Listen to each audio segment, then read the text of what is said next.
நீங்க ஒத்துக்கிட்டு தான் ஆகணும். இத பாரு பாப்பா, ஏன்டா முகத்தை உம்முன்னு வச்சிட்டு இருக்க?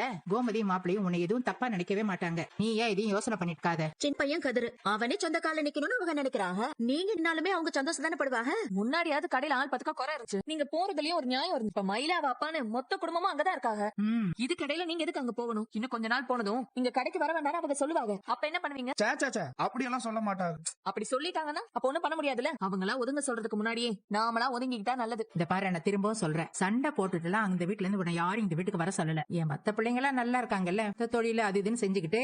நீ ஏன் பிள்ளைதானடா, நீ நல்லா இருக்கறத நான் பாக்க வேண்டாமா? நீ சந்தோஷமா கடையை நடத்து. நாம தொழில் சொல்லி கொடுத்த பிள்ளை நல்லா இருக்கான்னு மாப்பிள்ள பெருமைப்படுற அளவுக்கு நீ நடத்தி காட்டுறா.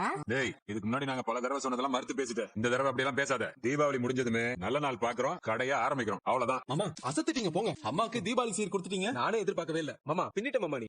சரி, நாளைக்கு புது படம் ரிலீஸ் ஆகுது, போமா. குடும்பத்தோட வா. அப்பா வரமாட்டாருடா. அண்ணே, அவர்கிட்ட இருந்து தப்பிக்கிறதுக்காக தான் படத்துக்கே போலான்னு சொல்லிட்டு இருக்கேன். நீ என்னடா அவரே கூட்டிட்டு போலான்னு சொல்லிட்டு இருக்க? ஏன் நம்ம 4 பேர் மட்டும் போலாம்? இல்லடா, நம்ம எல்லாரும் வீட்ல இருக்கலாம், ஜாலியா இருக்கும். ஜாலியா இருக்கு. இந்த வீட்ல இருக்கிறது உனக்கு அப்படி என்ன ஜாலியா இருக்குது? எனக்கு ஒண்ணும் புரியல. ஆனாலும் இம்புட்டு நாளா இந்த வீட்ல இருந்துட்டு திடீர்னு ஓவரா பண்ற. அதேதான்டா. பாரு மாமா, அண்ணா எப்படி சீன் போடுதுன்னு. தீபாவளி முடிஞ்சதுமே நல்ல நாள் பாக்குறோம், கடையை ஆரம்பிக்கிறோம், அவ்வளவுதான். மாப்பிள்ளைங்களா, நான் உங்க எல்லார்கிட்டயும் ஒரு விஷயம் சொல்லணும். இல்ல கேட்கணும். என்ன விஷயம் மாமா? சொல்லுங்க. சொல்லு மாமா. என்னன்னு சொல்லுங்க மாமா. அத சொல்லுங்க மாமா. என்ன? இவரை வச்சுக்கிட்டு நான் எப்படி சொல்றது? உட்காவுக்கு சந்தோஷம் தாங்கலடா.